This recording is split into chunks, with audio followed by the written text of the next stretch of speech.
राधे राधे। पुत्र प्राप्ति की चाह रखने वालों के लिए संतान सप्तमी का व्रत अत्यंत पुण्य फलदायी माना जाता है और इस साल संतान सप्तमी का व्रत 22 सितंबर 2023 को है। इसे ललिता सप्तमी, मुक्ताभरण सप्तमी के नाम से भी जाना जाता है। कहते हैं जो स्त्रियां संतान सुख से वंचित होती हैं उन्हें यह व्रत अवश्य करना चाहिए। इसके प्रभाव से जल्द ही उनकी सोनी गोद भर जाती है। यह व्रत विशेष रूप से संतान प्राप्ति, संतान की रक्षा और संतान की उन्नति के लिए किया जाता है। तो आइए जानते हैं संतान सप्तमी के व्रत की पूजा का शुभ मुहूर्त, व्रत की विधि और व्रत का महत्व क्यों है, क्यों किया जाता है व्रत।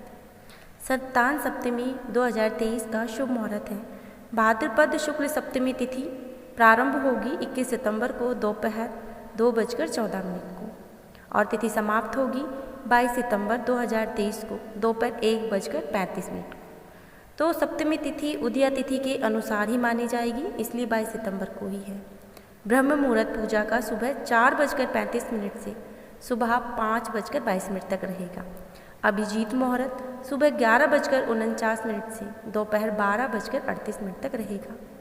गोधूली मुहूर्त शाम 6:18 से शाम को ही 6:42 तक रहेगा। अमृत काल सुबह 6:47 से सुबह 8:23 तक रहेगा। संतान सप्तमी का व्रत क्यों किया जाता है। यह व्रत स्त्रियां पुत्र प्राप्ति की इच्छा हेतु करती हैं। यह व्रत संतान के समस्त दुख और परेशानियों के निवारण के उद्देश्य से किया जाता है। संतान की सुरक्षा का भाव लिए स्त्रियां इस व्रत को पूरे विधि विधान के साथ करती हैं। यह व्रत पुरुष अथवा माता पिता दोनों मिलकर भी संतान के सुख के लिए कर सकते हैं। आइए जानते हैं संतान सप्तमी व्रत की विधि को। भाद्रपद शुक्ल पक्ष की सप्तमी के दिन प्रातः जल्दी उठकर स्नान ध्यान करके माता पिता संतान प्राप्ति के लिए अथवा उनके उज्ज्वल भविष्य के लिए इस व्रत को प्रारंभ करते हैं। इस व्रत की पूजा दोपहर तक पूरी कर ली जाती है तो बहुत ही अच्छा माना जाता है। प्रातः स्नान कर स्वच्छ कपड़े पहनकर विष्णु, शिव और पार्वती की पूजा की जाती है। दोपहर के वक्त चौक बनाकर उस पर भगवान शिव और पार्वती की प्रतिमा रखकर पूजा की जाती है। इनकी पूजा करके इन्हें जो प्रसाद चढ़ाया जाता है वही प्रसाद बाद में ग्रहण किया जाता है और फिर पूरे दिन व्रत रखा जाता है। शिव पार्वती की प्रतिमा का स्नान कराकर चंदन का लेप लगाया जाता है। उसके बाद अक्षत, श्रीफल यानी नारियल, सुपारी और अर्पण की जाती है। द्वीप प्रज्वलित करके भोग लगाया जाता है। संतान की रक्षा का संकल्प लेकर भगवान शिव को डोरा बांधा जाता है। इसके बाद इस डोरे को अपनी संतान की कलाई में बांध दिया जाता है। इस दिन भोग में खीर, पूरी का प्रसाद चढ़ाया जाता है। भोग में तुलसी का पत्ता रखकर उसे जल से 3 बार घुमाकर भगवान के सामने रखा जाता है। परिवारजनों के साथ मिलकर आरती की जाती है। भगवान के सामने मस्तक रखकर उनसे अपने मन की मुराद मांगी जाती है। उसके बाद उन्हें भोग लगाकर प्रसाद अर्पित किया जाता है। संतान सप्तमी व्रत की कथा को सुनने का क्या प्रभाव है।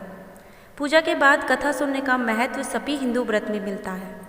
संतान सप्तमी व्रत की कथा पति पत्नी साथ मिलकर सुने तो बहुत अधिक प्रभावशाली माना जाता है। इस व्रत का उल्लेख श्री कृष्ण ने युधिष्ठिर के सामने किया था। उन्होंने बताया था कि यह व्रत करने का महत्व लोमेश ऋषि ने उनके माता पिता देवकी और वसुदेव को बताया था।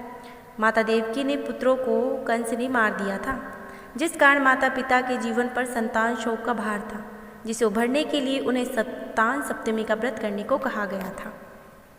आइए जानते हैं कुछ ऐसे उपाय जो आपको संतान सप्तमी के दिन जरूर करने चाहिए। संतान सप्तमी के दिन जो महिलाएं बच्चों का सुख नहीं भोग पा रही हैं वह निर्जला व्रत रखकर भोलेनाथ को सूती का डोरा अर्पित करेंगी। संतान सप्तमी की कथा का श्रवण करेंगी। पूजा के बाद इस डोरे को अपने गले में धारण करेंगी। मान्यता है कि इससे संतान प्राप्ति की राह आसान हो जाती है और निसंतान दंपति को बच्चे का सुख मिलता है। राधे राधे।